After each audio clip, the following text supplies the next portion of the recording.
On Wednesday, my family got in our car and we drove, and we drove, and we drove.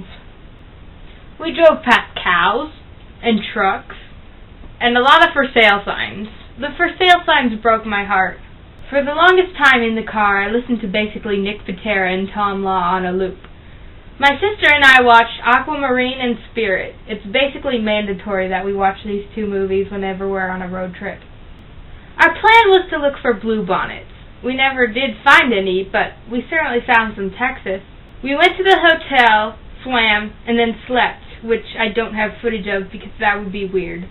Thursday morning, after having breakfast, we went out to have an adventure. The first animals we saw were, of course, giant chinchillas, and we proceeded to spend the entire rest of the trip talking about giant chinchillas.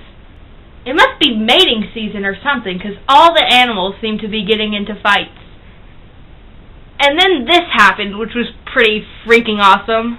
There were zebras there, but they never came up to us, which kind of made me sad.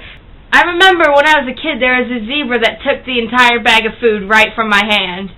The giraffes never came up to us either, because apparently they were content on licking things. I seriously don't understand that. But there were a lot of animals that did come right up next to us. Like this guy, and this guy, and this guy.